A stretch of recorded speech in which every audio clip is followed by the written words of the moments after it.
드디어 물리학 1의 마지막 단원 물질파 이론에 대해서 시작을 해볼게요. 자, 물질파는 이 앞 단원에서 우리가 뭘 했어요?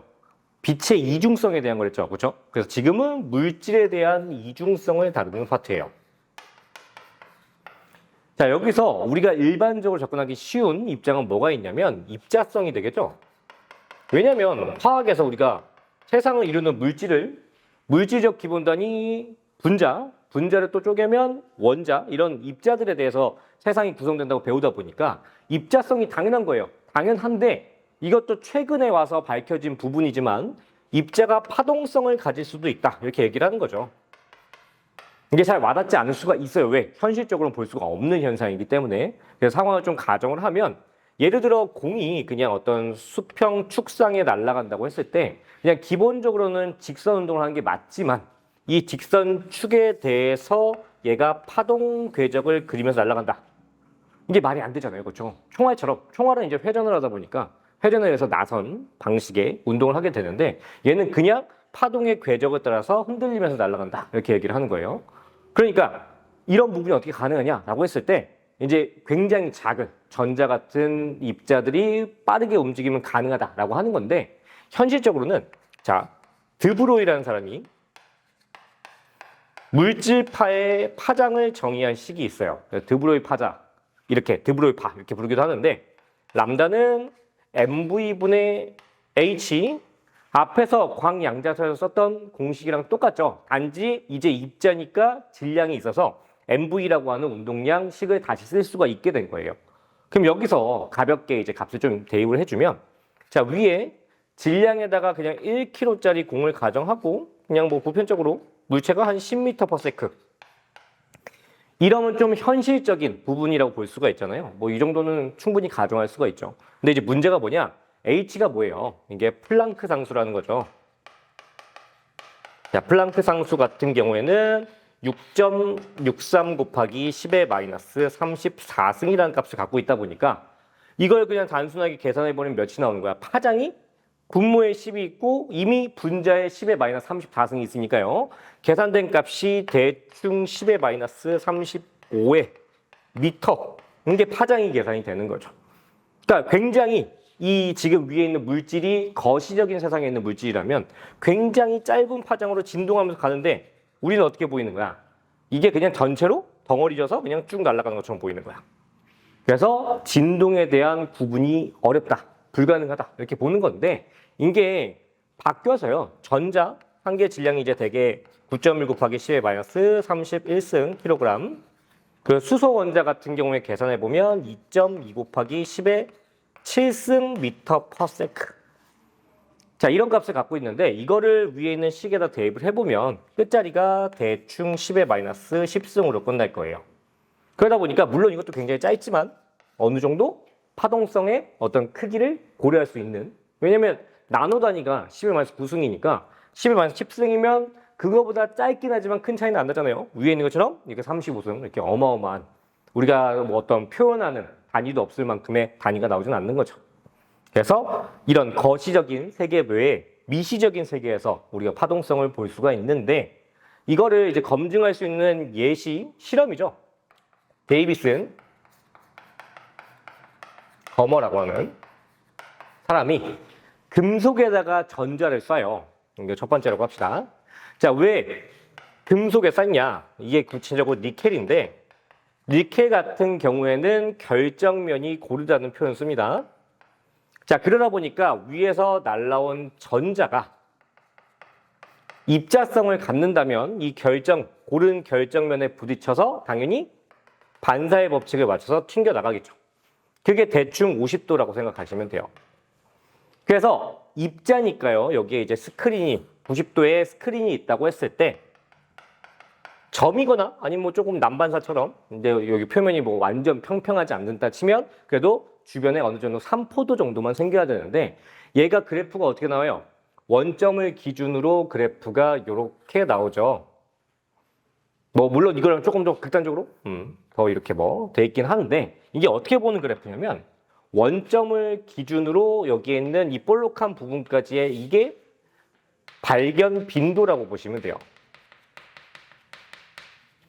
그러니까 원점 기준으로 이제 90도에 이제 방위각처럼 이렇게 회전하면서 값을 봐야 되기 때문에 그래프 해석은 좀 어렵다고 생각할 수도 있는데 뭐 이런 방식이죠.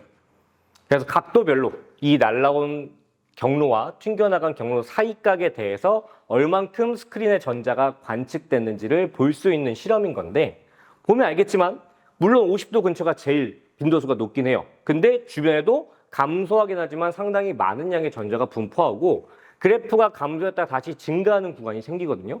그렇다 보니까 전자의 파동성 때문에 회절과 간섭이 일어났다. 이렇게 해석을 할 수가 있어요. 이해됩니까? 그래서 이 실험이 대표적인 이제 전자라고 하는 입자의 파동성을 보여준 실험이다. 이렇게 얘기를 하고요. 두 번째는 누가 있냐?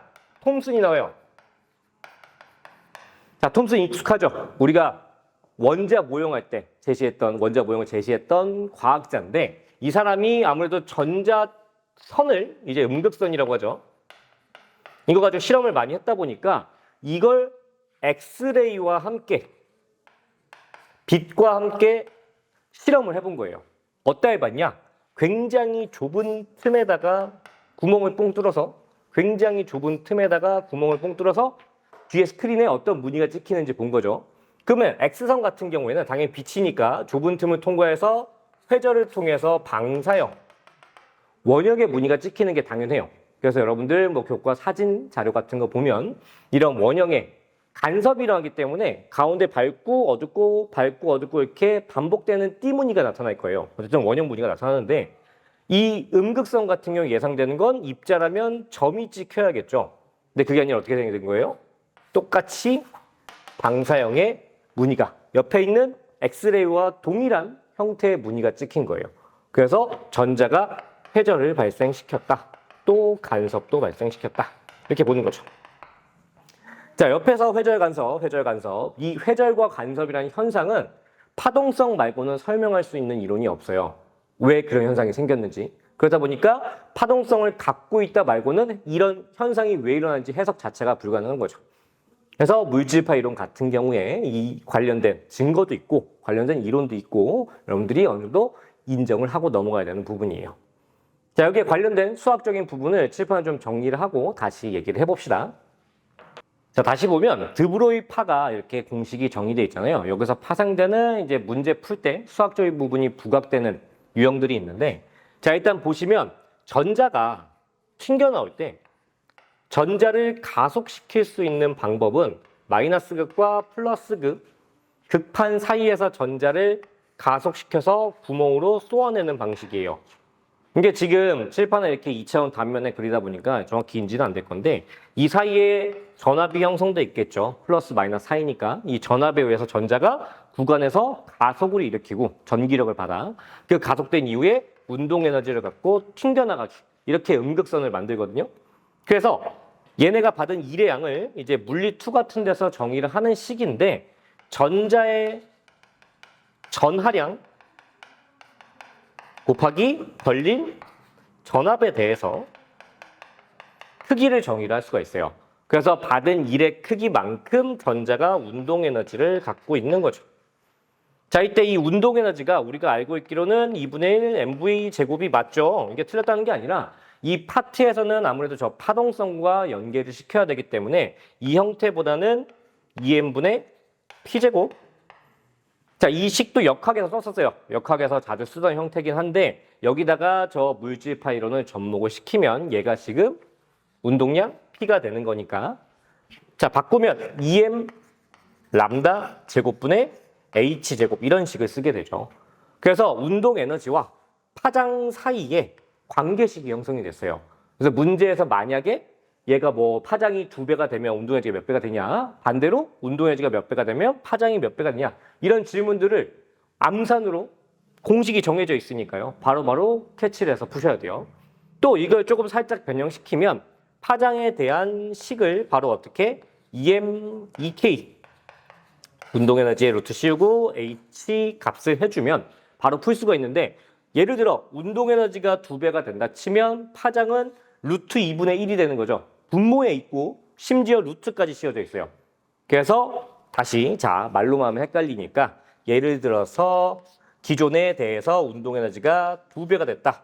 그러면은 이 전자에 대한 물질파는 어떻게 되냐? 람다에서 루트 2분의 람다가 된다.